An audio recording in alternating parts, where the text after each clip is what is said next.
Good morning, everybody. Welcome back to the channel. So I want to start this video with a patient that I think about quite often. The kind of case that I have seen far too many times in my career on the front line over the last 15 years or so. So a woman in her early 70s woke up one morning with a very heavy, tight feeling right across her chest, like a thick band had been wrapped right around her ribs. It eased off after about 10 minutes or so, and she just put it down to a pulled muscle from the gardening she had been doing the day before, the way so many people do. She made herself a cup of tea, sat down with her newspaper, and just carried on with her morning as if nothing had happened. 3 mornings later, though, she woke up with that same heaviness. Only this time, it did not ease. It just sat there, pressing down on her. She arrived in my A&E having a major heart attack. And the really frustrating thing about this, not frustrating but sort of disappointing, is that her own body had been warning her for days, giving her these huge flashing signs that something serious was unfolding, and she had ignored every single one of them. Now, what a lot of people do not realize is that the morning is statistically the most likely time of day to have a heart attack.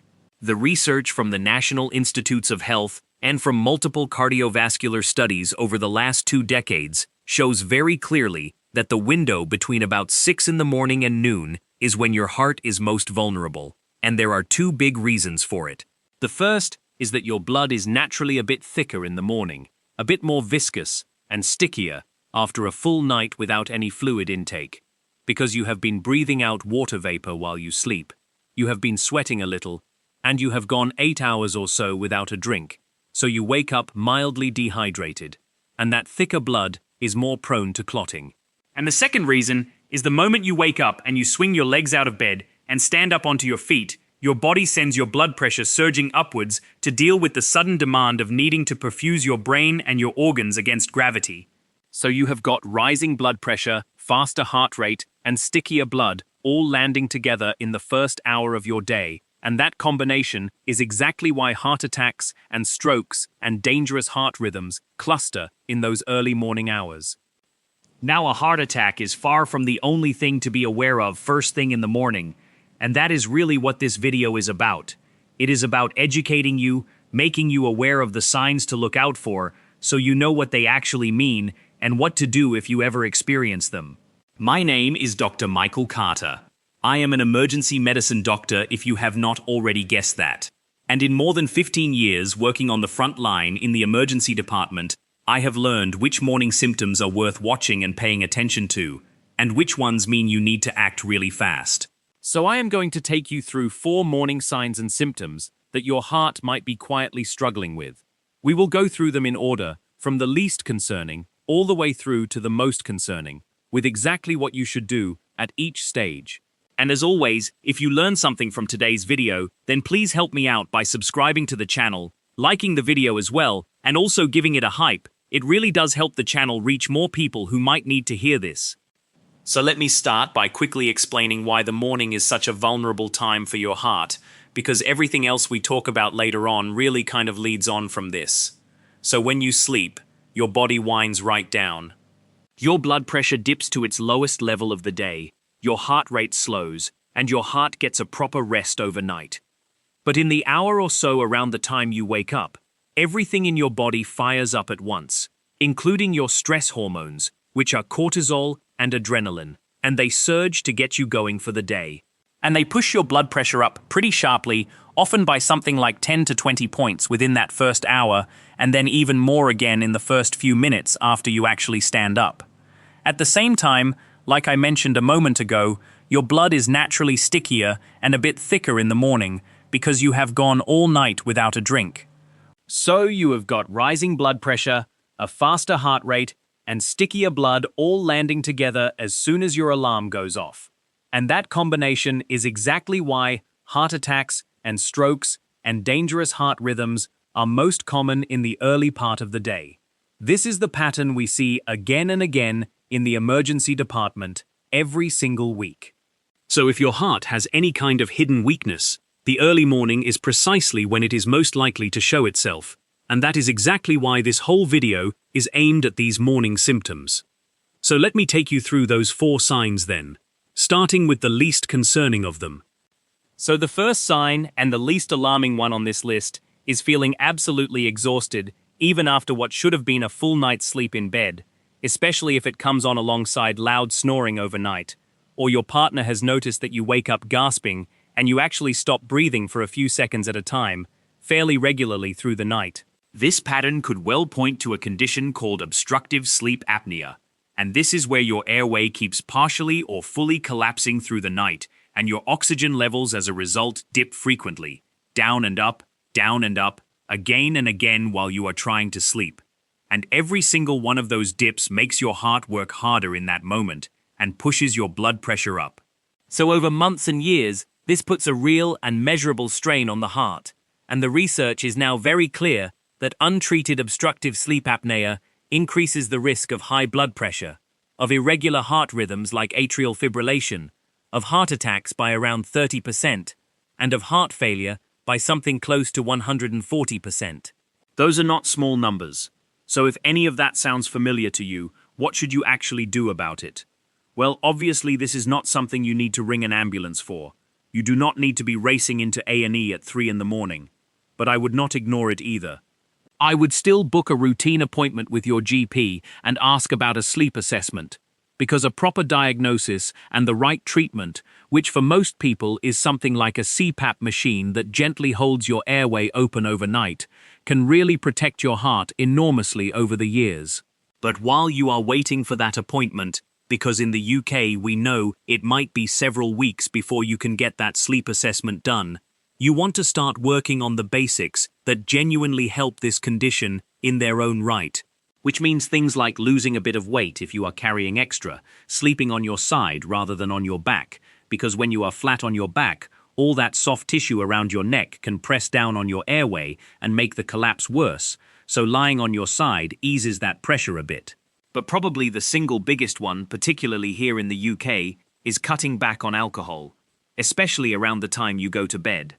And the reason that one is so important is because alcohol literally relaxes the muscles in your airway overnight and makes both the snoring and the breathing pauses much worse. Try and put those things into practice if you think this could be relating to you, and then let your GP take it from there with the formal assessment. The second sign is noticing that your heartbeat feels a bit odd when you first wake up in the morning. Maybe it is racing a bit, or fluttering, or thumping, or skipping beats while you are just lying there quietly as you come round. Now, the occasional skipped beat is usually harmless. Now, coincidentally, I am getting a few ectopic beats myself this morning. I do not really know exactly why. It is probably because I am a bit tired with the night shifts, and I did a couple of hard workouts this week, so my body is going through a bit of a stressful time, I guess. But I am not too concerned about it personally. This feels like my heart is just sort of pounding extra for one beat every few minutes. I have got no other symptoms at all. I feel otherwise completely fine if a bit tired. So that little thumping feeling, where your heart feels like it has skipped a beat, is really common. And as long as you feel well, and there is no other symptom with it, then generally speaking it is harmless and nothing to worry about. But a pulse or a heartbeat that is irregularly irregular, where there is no real pattern to it at all, it just feels a bit all over the place, that could be a sign of something called atrial fibrillation, AF, which is the most common abnormal heart rhythm there is. And what is happening here is that the top chambers of the heart, the atria, they quiver really randomly and really quickly rather than beating in a coordinated way like they are supposed to. And this is worth taking seriously, because atrial fibrillation lets your blood pool in a stagnant state inside those top chambers, and that lets the blood clot inside the heart, and that clot can then travel up to the brain and cause a stroke.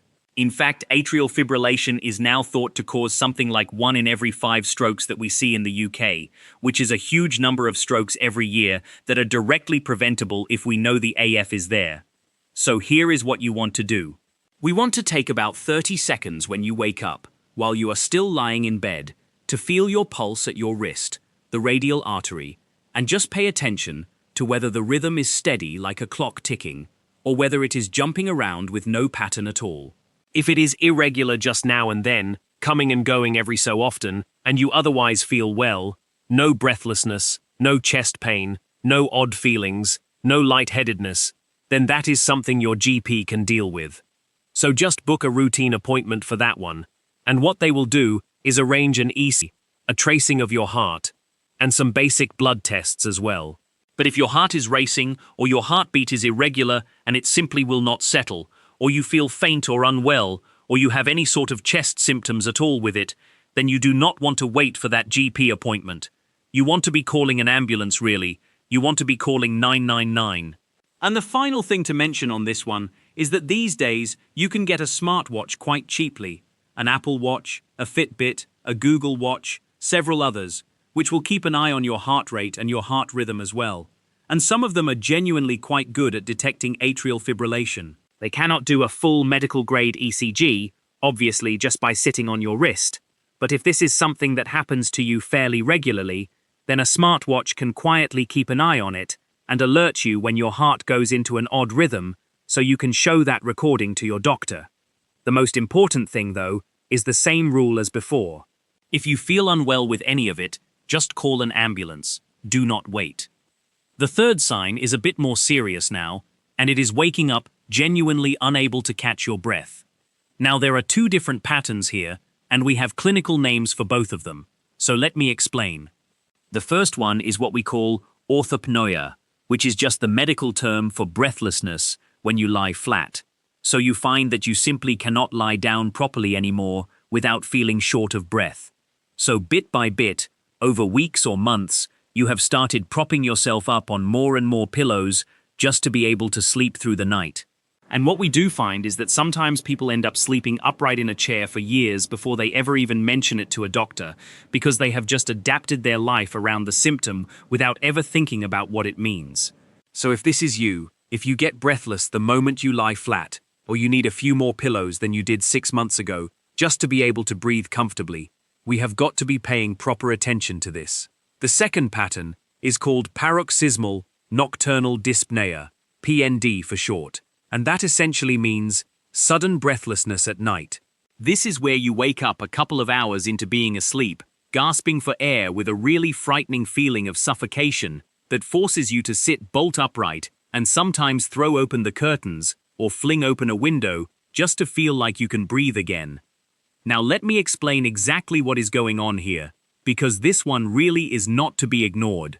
So your heart is basically a pump. It is a muscular pump, and when it is struggling, it cannot push blood away from the heart as fast as that blood is arriving back through your veins. So what happens is that fluid backs up behind it into your lungs, where it absolutely should not be. Think of your lungs a bit like a sponge that slowly gets waterlogged over time. So during the day while you are upright, gravity pulls that spare fluid down into your legs and your ankles, away from your lungs, so you breathe well enough during the day. And this is actually why people with the early stages of heart failure often first notice swelling in their ankles, because that fluid is draining downwards.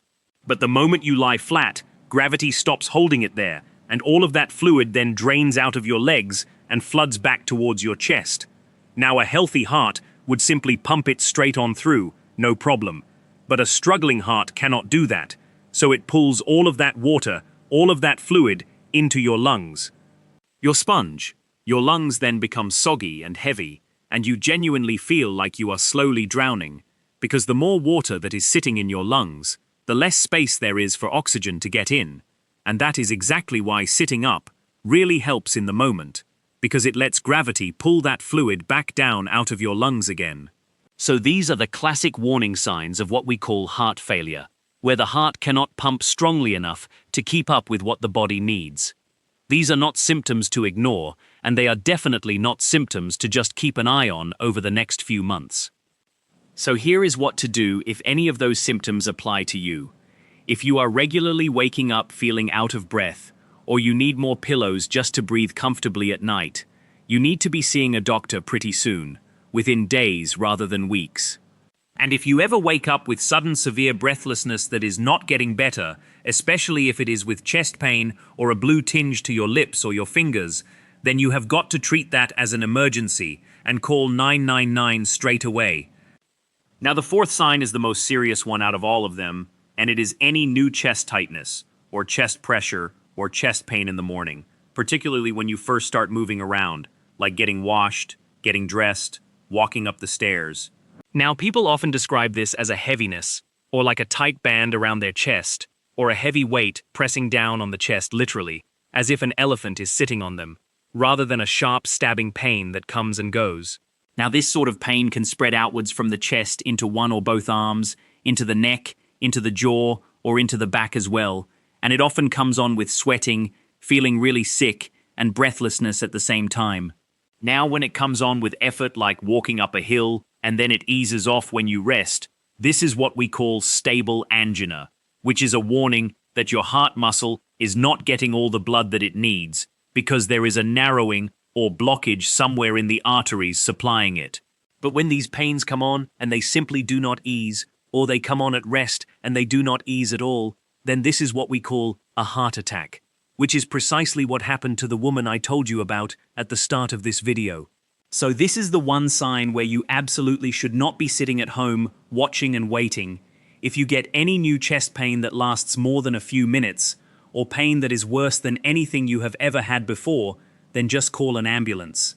Call 999 or 911 or whatever the emergency number is where you live. Please, just call it immediately. It is always, always better to be safe than sorry. Do not be driving yourself in.